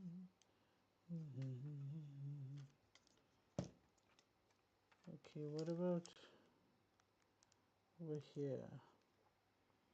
I guess it's fine.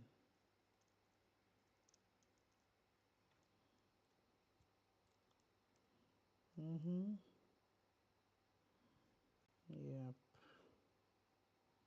There's nothing touching here, going to be touching here. But I guess you have to put an O-ring between the FC and the HD0 VTX. So to get the VTX, you have to get the CAMF. Okay, and then the side. The side where you get the, yeah. So I'm guessing you need to put an O-ring on top there as well. It's getting too close for comfort. Okay, let's see, what do we have? Do we have any O-rings?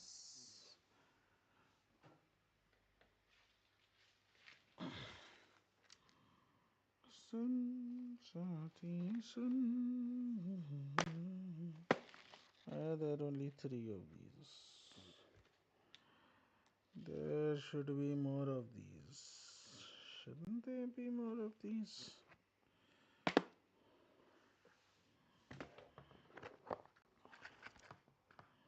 I guess we'll take a look and know about it. Oh, there's a black one. There's another black one. And then there's a white one. And another white one. So I guess that should be enough. So it could get squished on the top, but it shouldn't get squished on the bottom. Okay. Yep.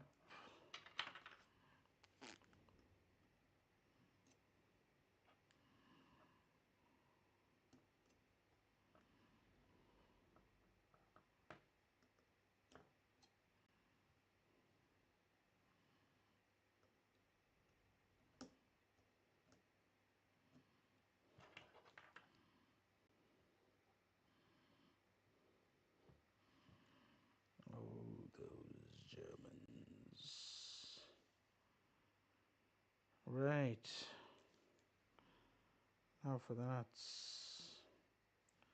Is that a DJ or whatever it is? I don't know what that is. Is that the firmware update piece?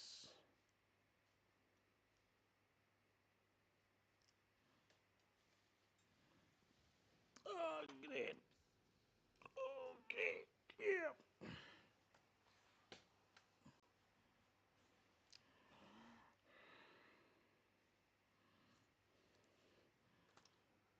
Putting on the stack screws is one of the hardest things to do for my fat fingers.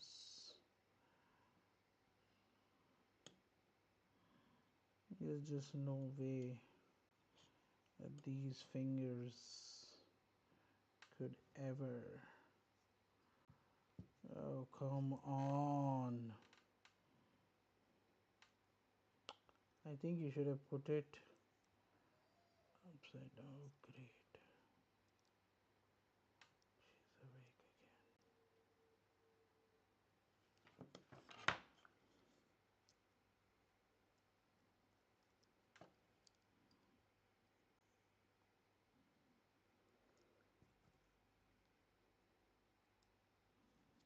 She's awake again. Just to catch the first thread. Just basically needs to catch the first thread. But since we'll do it diagonally,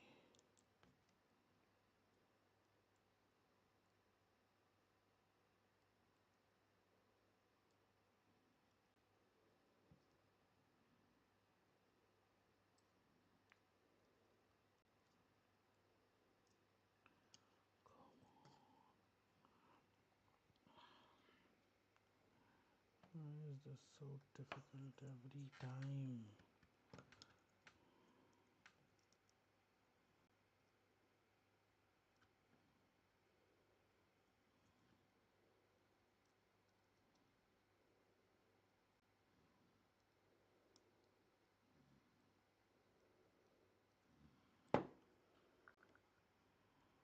I'm guessing just the two ones in the corner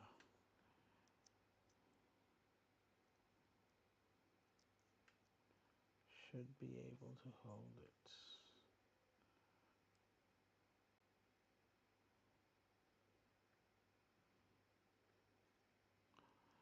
Till kingdom come.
Great.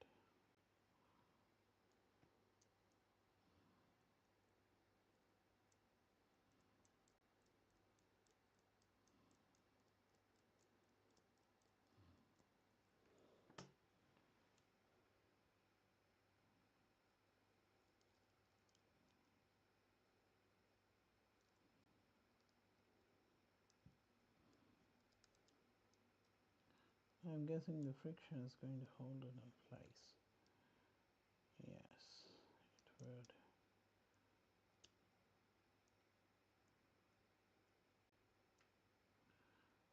But what kind of people would we be if we were to rely on friction, for God's sakes? Okay.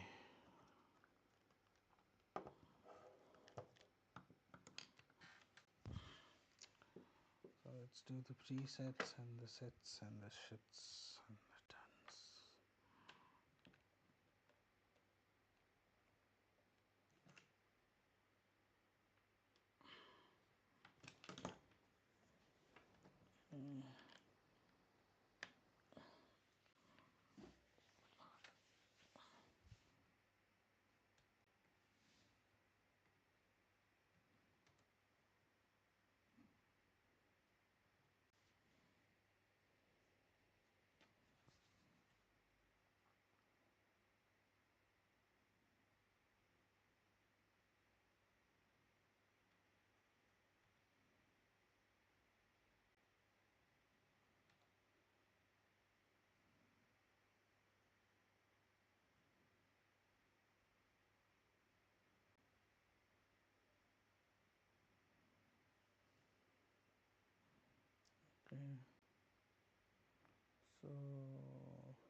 hits. Karate is success.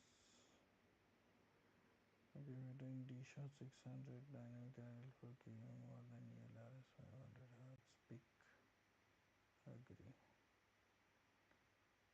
Save and reboot.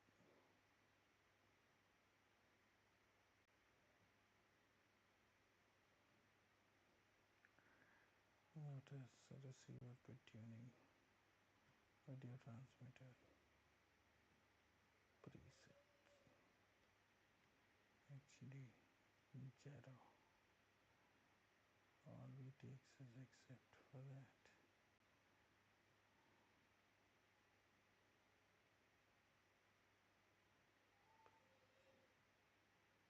Agree. Save and reboot. So I guess that's that. And turn on the radio.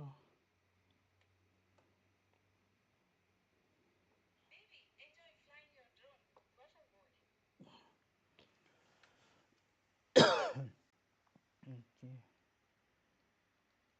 So I'm guessing the flight can be taken off and then put back in. You just need to put your rates now. Right. Fail safe preset on our receiver.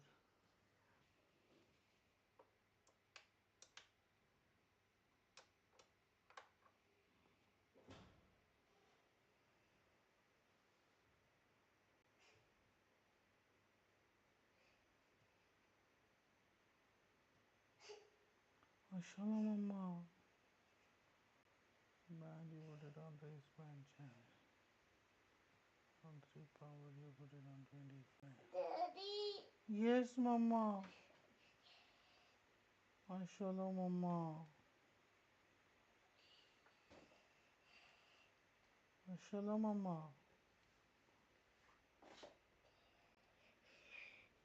Daddy. Shalom mama. Shalom.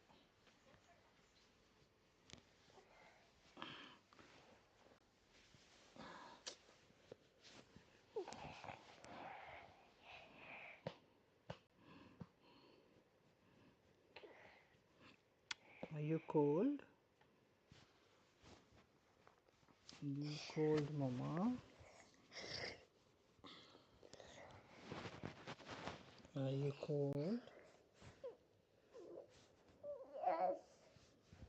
Shalom mama. You don't have a temperature. I think you're fine. But I don't know. Not really. Holy fucking shit. Some problem.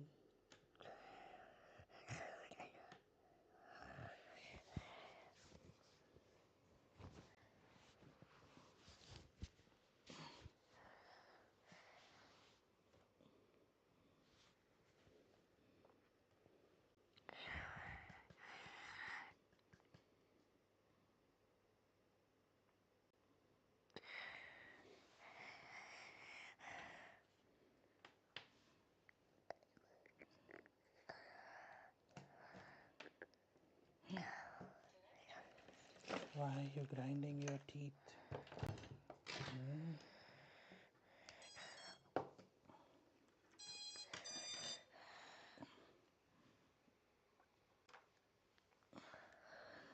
Why are you grinding your teeth?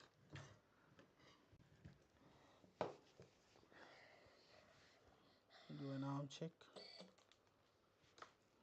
Switch off VTX. Doesn't arm because it's in fail safe. It's blinking the blue light.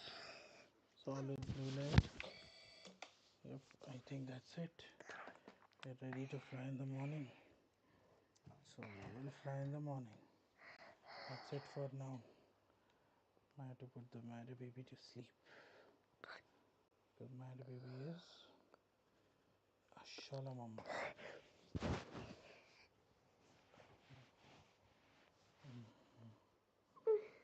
Okay, okay.